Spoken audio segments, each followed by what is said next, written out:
Hello everyone, welcome to all again on my channel. So student, again today I come here with my new video and question related to our CDP portion. Child development pedagogy के ये question हैं और सारे ही question हमारे last year exam से हैं। जो ये पेपर आज हम करेंगे ये रहेगा हमारा 2017 का एग्ज़ाम ये है और जो लेवल है वो टीजीटी है और सब्जेक्ट मैथमेटिक्स है। तो कई स्टूडेंट की रिक्वेस्ट थी कि मैम आप प्लीज़ ये बता दीजिए कि ये किस ईयर का एग्ज़ाम है। That's why I am telling to you all. चलिए स्टार्ट करते हैं। क्वेश्चन नंबर फर्स्ट देखिए स्टूडेंट, यहाँ पे क्वेश्चन नंबर फर्स्ट क्या कहता है, which of the following is not a subordinate law given in trial and error theory. सभी को पता है ट्रायल और एरर थ्योरी जो कि हमारी थॉर्नडाइक ने दी थी, उन्होंने दो तरह के लॉ दिए थे, प्राइमरी लॉ और सेकेंडरी लॉ। अब देखिए इसमें एक लॉ ऐसा है जो हमारा सबऑर्डिनेट लॉ नहीं है, जबकि वो हमारा क्या है, प्राइमरी लॉ है। तो इसमें से हमें वो फाइंड आउट करना है which one is not the subordinate law. ठीक है, तो जो लॉ थे भाई वो कौन कौन से थे, एक बार मैं आपको बता देती हूँ। लॉ ऑफ मल्टीपल रिस्पॉन्स जो कि हमारा सेकेंडरी लॉ था, या फिर आप ये कह सकते हो सबऑर्डिनेट लॉ था गिवन बाय थॉर्नडाइक। सेकंड है लॉ ऑफ एटीट्यूड, ये भी बिल्कुल सही है। नेक्स्ट है लॉ ऑफ प्रीपोटेंसी एलिमेंट, आपको ध्यान रखना है ये भी एक सेकेंडरी लॉ है, लॉ ऑफ प्रीपोटेंसी एलिमेंट। और एक है हमारा लॉ ऑफ एनालॉजी और एक लॉ ऑफ एसोसिएटिंग शिफ्टिंग। ठीक है, ये रहा law of response by analogy. तो ये जो लॉ है ये हमारा प्राइमरी लॉ है, लॉ ऑफ एक्सरसाइज। तो करेक्ट आंसर भी यहाँ पे क्या रहेगा, ऑप्शन नंबर 3। नेक्स्ट देखिए भाई, नेक्स्ट है question number second, according to प्याजे the age range of the sub stage mental representation of sensory motor stage is. ठीक है, तो कौन सी रहेगी वो हमें बतानी है। सेंसरी मोटर स्टेज किसके बारे में पूछा गया है, sensory motor stage of mental representation. तो वो जो एज बच्चे की रहती है वो रहती है भाई 18 मंथ से 2 साल तक। नेक्स्ट देखिए, the psychologist who tried to develop a learning theory using principle of topology, क्या किया था उसने, टोपोलॉजी का यूज़ किया था। मतलब इसकी थ्योरी के अंदर बहुत सारे साइंस के वर्ड हैं, मैथमेटिक्स से रिलेटेड वर्ड हैं, और ये उस साइकोलॉजिस्ट का नाम हमसे पूछ रहे हैं। तो जो टोपोलॉजिकल साइकोलॉजी थी may be describe non technically as an attempt to comprehend the human behaviour. उन्होंने एक तरीके से किसको कॉम्प्रीहेंड किया था, ह्यूमन बिहेवियर को। किस टर्म में, in the term of the object which are present and of the relating among event taking place in a given environment. मतलब एक गिवन एनवायरनमेंट के अंदर क्या क्या ऐसी टर्म है जो आपस में रिलेटेड है, तो उसका नाम हमने बताना है। तो उस साइंटिफिक का नाम था भाई कर्ट लेविन। जो लेविन था, Lewin contents that it provide the base for a truly scientific psychology. इन्होंने एक तरह से साइंटिफिक साइंस के वर्ड, आप इसकी थ्योरी को कभी डिटेल में पढ़ेंगे तो सबसे ज़्यादा साइंटिफिक वर्ड इनकी थ्योरी में हैं। ठीक है, तो एक साइंटिफिक बेस इन्होंने दिया था ह्यूमन के बिहेवियर को। तो ये हमारे हैं कर्ट लेविन, फर्स्ट ऑप्शन यहाँ पे करेक्ट रहेगा। नेक्स्ट देखिए, नेक्स्ट जो क्वेश्चन है question number 4, which of the following is not an example of children with special need as per RPWD act 2016। जो नहीं है वो पूछा है इन्होंने कि इस एक्ट के अंडर कौन कौन से नहीं आते। देखिए जो ये RPWD एक्ट था ना 2016 का, इसमें लिस्ट को एक्सपेंड कर दिया गया। पहले इस एक्ट के अंदर ना बस 7 ऐसी डिजीज थी भाई जो आती थी, बाद में जब इसमें चेंजेस हुए तो 21 कंडीशन ऐसी कर दी गई जो RPWD एक्ट के अंडर आती हैं।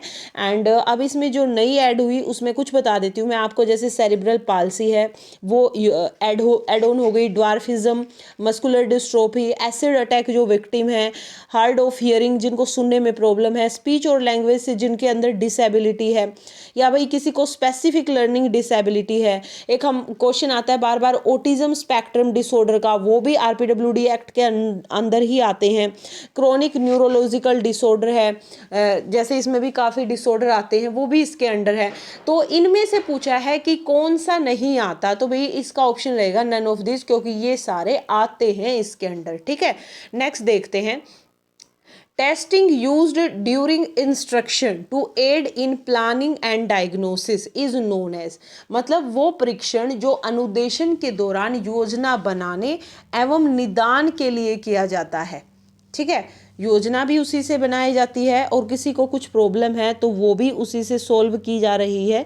तो करेक्ट ऑप्शन हमारा रहेगा ड्यूरिंग इंस्ट्रक्शन। जो इवैल्यूएशन होता है या असेसमेंट होती है वो हमारी फॉर्मेटिव होती है, तो ए ऑप्शन यहाँ पे हमारा करेक्ट रहेगा। 6th पे आते हैं।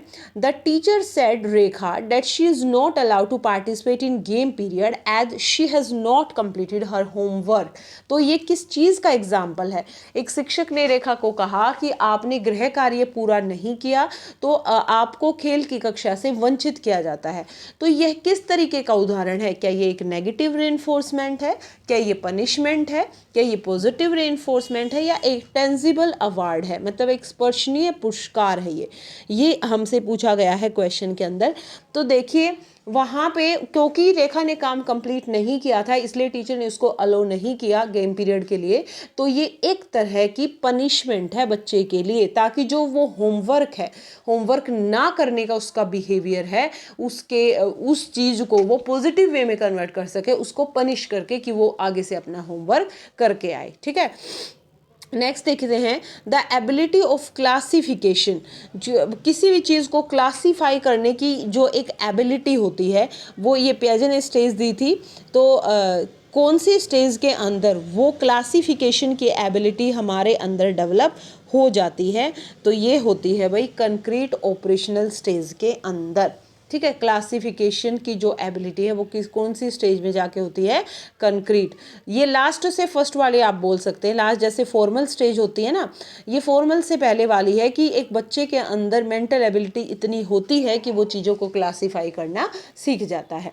नेक्स्ट देखिए क्वेश्चन नंबर 8। क्वेश्चन नंबर 8 क्या कहता है? Which type of teaching material is most effective for a child with visual impairment. ऐसे बच्चे जिनको देखने में प्रॉब्लम है उनके लिए बेस्ट टीचिंग मेथड क्या रहेगा? अब देखिए जब उनको दिख ही नहीं रहा तो वीडियो आप उनको दिखा नहीं सकते, विजुअल मटेरियल आप उनको दिखा नहीं सकते, तो वो कैसे वो टच करके किसी चीज़ को स्टडी कर सकते हैं। और जो टच वाली स्टडी होती है उसको क्या बोलते हैं? Tactile based study. तो हमारा थर्ड ऑप्शन यहाँ पे करेक्ट रहेगा। नेक्स्ट देखिए modelling is the concept given by. अब ये लास्ट वीडियो में भी ये क्वेश्चन हमने किया था भाई, तो उसमें यही था कि how a person learn something from other by observing. ठीक है, बाय ऑब्जर्विंग वही मॉडल है उसके लिए, जिसको बच्चा ऑब्जर्व कर रहा है वो उसके लिए क्या है? एक मॉडल है। तो मॉडलिंग का जो ये कॉन्सेप्ट था स्टडी का, ये देने वाला कौन था भाई? ये था एल्बर्ट बंडूरा। नेक्स्ट क्वेश्चन देखिए, which of the following has viewed the child as the tabula rasa. मतलब ये क्वेश्चन बहुत बार पूछा गया है कि जो टेबुला रासा का मीनिंग भी पूछ लेते हैं डायरेक्ट आपसे। तो इसका मीनिंग होता है ब्लैंक स्लेट। तो ये व्यू किसके थे कि जो बच्चे का माइंड है, जो बच्चा है वो एज अ ब्लैंक स्लेट होता है। तो ये कहा था जॉन लॉक ने, जिस पे आप कुछ भी लिखेंगे तो वो बच्चे के माइंड पे लिखा जाएगा। ये किसने बोला था? जॉन लॉक ने। Which of the following theory view cognitive development as a socially mediated process. कौन सी थ्योरी ने कहा है कि जो कॉग्निटिव डेवलपमेंट है वो एक सोशली मीडिएटेड प्रोसेस है? ये हमने यहाँ पे बताना है। तो ये कौन सी थ्योरी बोलती है भाई? ये सोशियो कल्चर थ्योरी बोलती है कि किसी बच्चे के कॉग्निटिव डेवलपमेंट में सोसाइटी के साथ साथ वहाँ का जो कल्चर होता है सोसाइटी का, उसका भी इफेक्ट आता है। तो ये थ्योरी कौन सी थी हमारी? Socio culture theory. नेक्स्ट देखिए, अ 3-year-old बॉय शे द सन इज एंग्री। एक 3 साल के बच्चे ने कहा कि जो सूर्य है वो गुस्सा है। तो ये किस तरीके का एक एग्जाम्पल है ये हमने बताना है। तो ये क्या है? एनिमिज्म है बच्चे का। ठीक है, उसने क्या कहा कि जो सन है वो एंग्री है। तो ये बच्चे की किस चीज़ को शो करता है? ये एनिमिज्म है। एनिमिज्म क्या होता है? Animism is the doctrine that every natural thing in the universe has a soul, जिसके थ्रू हम ये मानते हैं कि हमारे यूनिवर्स में जितनी भी नेचुरल चीज़ें हैं ना, उनके अंदर आत्मा है, सोल है। ठीक है, मान लिया हम बिलीव करते हैं एनिमिज्म में, तो हम क्या बिलीव करेंगे कि जो ओस्ट्रिचेस हैं, कैक्टसेस हैं, माउंटेन है, थंडर है, आर ऑल स्पिरिचुअल बीइंग, इनके अंदर आत्मा है। तो animism come from the Latin word, एक लेटिन वर्ड अनिमा से एनिमिज्म आया है, जिसका मीनिंग होता है या तो लाइफ या तो सोल। ये आपको ध्यान रखना है। ठीक है, अब इसमें कुछ टर्म और आई हैं तो वो भी हमें पता होने चाहिए। जैसे क्रिटिसिज्म है, क्रिटिसिज्म वैसे तो सभी को पता होगा, ये क्या होता है, this is the expression of the disapproval of someone और समथिंग। किस बेस पे? On the basis of the perceived fault और मिस्टेक।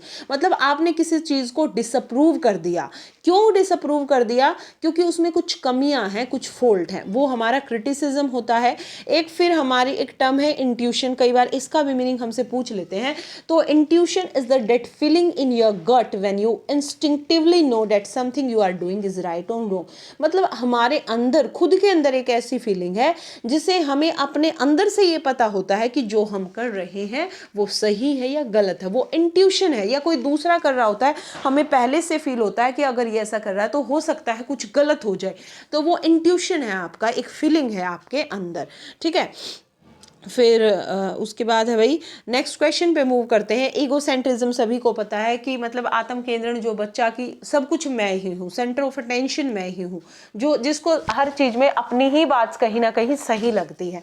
नेक्स्ट क्वेश्चन पे मूव करते हैं। Which of the following is not a type of intelligence as given by Gardner. मतलब इनमें से कौन सी एक इंटेलिजेंस नहीं है जो गार्डनर ने दी थी? तो देखिए, ए टाइप ऑफ इंटेलिजेंस डिस्क्राइब की थी गार्डनर ने। उसमें आपको मैं नाम बता देती हूँ, आप देख लेना कौन सी इनमें से नहीं है।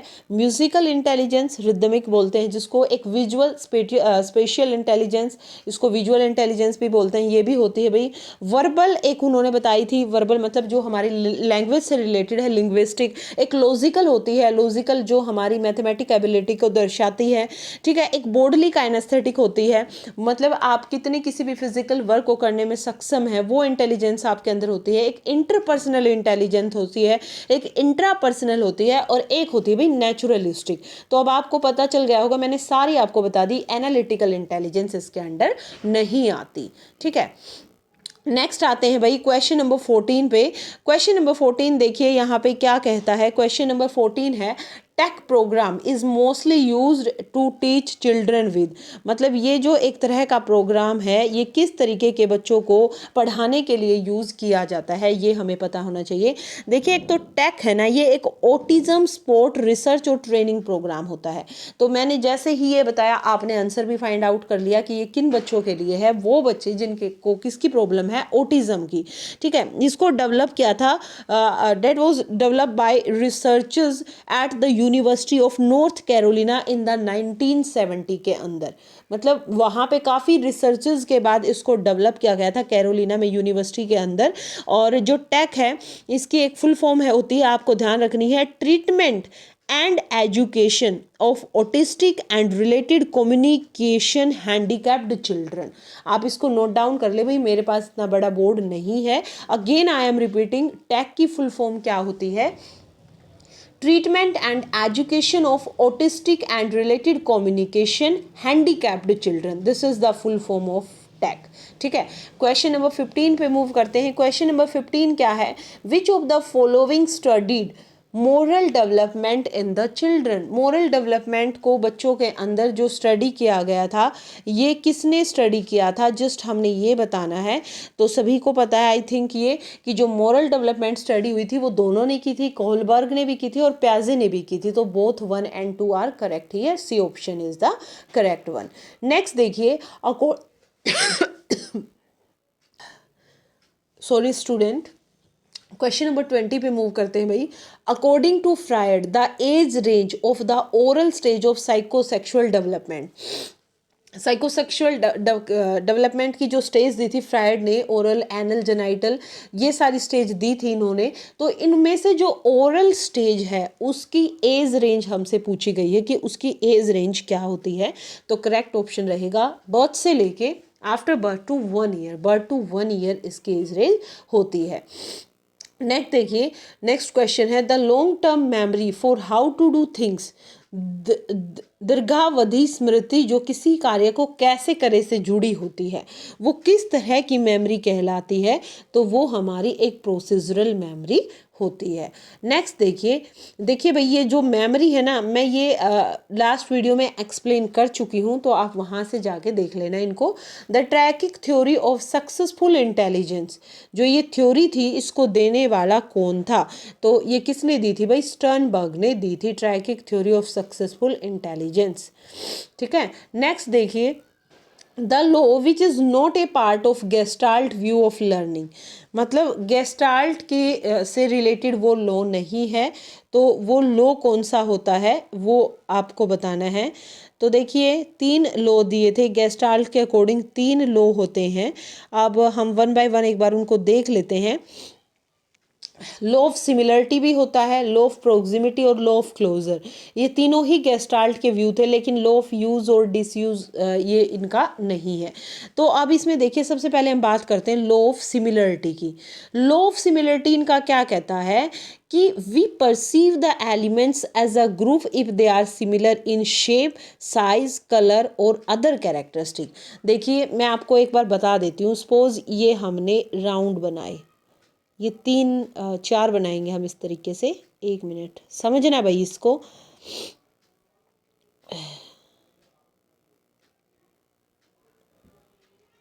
ये हम इसको डार्क कर देते हैं और ये 2 जो हमारी हैं ये डार्क नहीं है। अब देखिए इनका लॉ ऑफ सिमिलरिटी क्या कहता है, it state that we perceive the element as a group if they are similar in shape, size, colour और अदर कैरेक्टरिस्टिक। आप जब एकदम से इस पिक्चर को देखेंगे ना, आप एक क्या देखेंगे कि ये जो 2 ग्रुप है ना, ये आप सिमिलर ग्रुप को ऑब्जर्व करेंगे, ये 2 ग्रुप सिमिलर हैं और ये 2 ग्रुप सिमिलर हैं।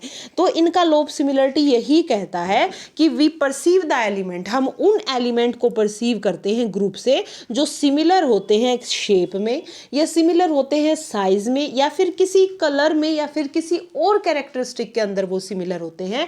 तो हमारा माइंड सबसे पहले उन्हीं एलिमेंट को परसीव करता है, ये इनका लॉ ऑफ सिमिलरिटी बोलता है।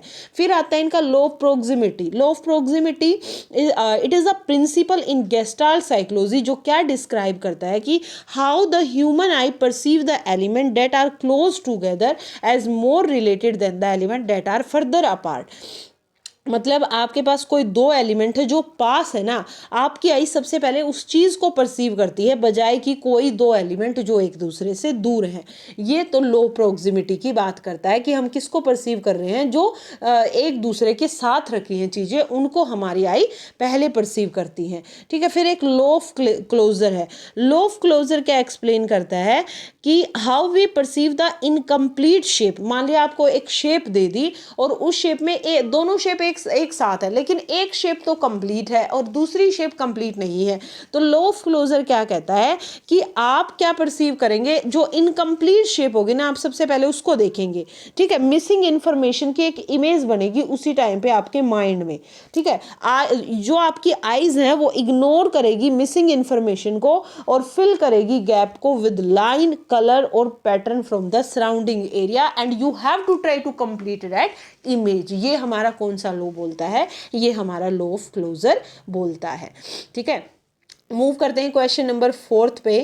क्वेश्चन नंबर 24 पे, क्वेश्चन नंबर 24 क्या कहता है भाई, after occurrence of a desirable behaviour the teacher says very good to the child she has used. ठीक है, एक वांछनीय व्यवहार किया बच्चे ने और शिक्षक बहुत अच्छा कहती है उसको, तो शिक्षक ने यहाँ पे क्या प्रयोग किया वो हमने बताना है। तो वो सेकेंडरी रीइंफोर्समेंट वहाँ पे यूज़ कर रही है। According to ecological system theory which system include value. देखिए ब्रोनफ्रेनर की क्या थी भाई, इकोलॉजिकल थ्योरी थी, उसमें काफ़ी सिस्टम दिया है, माइक्रो, मैक्रो, मीजो, एक्सो सिस्टम। तो यहाँ पे एक वैल्यू वर्ड दिया गया है, ये पूछा है कि जो वैल्यू है वो किसके अंडर आता है, ये हमने बताना है। तो वैल्यू किसके अंडर आता है, मैक्रो सिस्टम के अंडर आता है। नेक्स्ट देखिए, using our current scheme to interpret the external world, इसको हम क्या बोलेंगे, मतलब आपके अंदर एक स्कीमा है आपके माइंड के अंदर, और उसी स्कीमा के हेल्प से आप इंटरप्रेट कर रहे हैं एक्सटर्नल वर्ल्ड को। तो ये आपके लिए क्या है, ये आपने बताना है। तो ये क्या है भाई, ये हमारा एसिमिलेशन है। Which of the following is not an example of acquired motive. Acquired motive क्या होते हैं? एक तो इन्नेट मोटिव होते हैं जो जन्मजात होते हैं, हमारे बेसिक होते हैं। एक एक्वायर्ड होते हैं जिनको हम जन्म के बाद एक्वायर करते हैं, ठीक है। तो इनमें से पूछा है कि एक एग्जाम्पल कौन सा नहीं है एक्वायर्ड मोटिव का। एक्वायर्ड एटीट्यूड हो सकता है, इंटरेस्ट क्यूरियोसिटी हो सकती है, लेकिन हंगर हमारा क्या है, ये हमारा प्राइमरी मोटिव है, ठीक है। Which of the innate motive जिसको बोलेंगे, विच of the following is an example of developmental disorder. Developmental disorder का एग्जाम्पल कौन सा है? तो कौन सा है भाई? इंटेलेक्चुअल डिसेबिलिटी है, ये तीनों नहीं है, ठीक है। नेक्स्ट देखिए, हमारे ब्रेन का कौन सा पार्ट प्रोसेस करता है ग्रामेटिकल प्रोसेसिंग और लैंग्वेज की रिप्रोडक्शन को। तो यहाँ पे ब्रेन के पार्ट के बारे में पूछा है, तो वो कौन सा एरिया है? इससे भी क्वेश्चन पहले भी पेपर में आया है, ब्रोका एरिया, ठीक है। क्वेश्चन नंबर 30 है, प्रोग्राम लर्निंग, जो प्रोग्राम्ड लर्निंग है वो किसके वर्क पे बेस्ड है, ये आपने बताना है। तो प्रोग्राम लर्निंग क्या होती है भाई? एक इंस्ट्रक्शनल मेथड है जिसमें हम क्या करते हैं, we present the information logically, ठीक है। आपके पास कोई इंफॉर्मेशन है, आप उस इंफॉर्मेशन को पहले ब्रोक डाउन करेंगे छोटे छोटे स्टेप्स के अंदर, ठीक है, और फिर आप उसको क्या करेंगे, प्रेजेंट करेंगे। And each appearing on A separate card और फ्रेम। हर एक इंफॉर्मेशन को आप अपीयर करेंगे या तो सेपरेट कार्ड पे या फ्रेम पे, या हम ये कह सकते हैं learners work through the program at their own pace. एक प्रोग्राम के थ्रू कोई बच्चा लर्न कर रहा है खुद के पेस पे, क्योंकि पूरी इन्फॉर्मेशन उनको एक साथ नहीं दी गई। आप क्या दे रहे हैं, टुकड़ों में इन्फॉर्मेशन दे रहे हैं, और टुकड़ों में इन्फॉर्मेशन जब हम उनको देंगे वो अच्छे से माइंड में ग्रेस्प करेंगे उसको, ठीक है। इससे क्या होगा, हमें फीडबैक मिलेगा, हमें ये पता चलेगा, ये कंफर्म होगा कि किस बच्चे ने किस मटेरियल को कितनी अच्छे से अंडरस्टैंड किया है। तो ये जो प्रोग्राम्ड लर्निंग का कॉन्सेप्ट है ना, इसको देने वाले कौन थे? स्किनर थे, ठीक है भाई। तो ये कुछ क्वेश्चन थे आज की वीडियो के। आशा करती हूँ क्वेश्चन आपको अच्छे लगे होंगे। If you have liked this video, so like this video, share this video with your friend and subscribe our channel. Thank you everyone.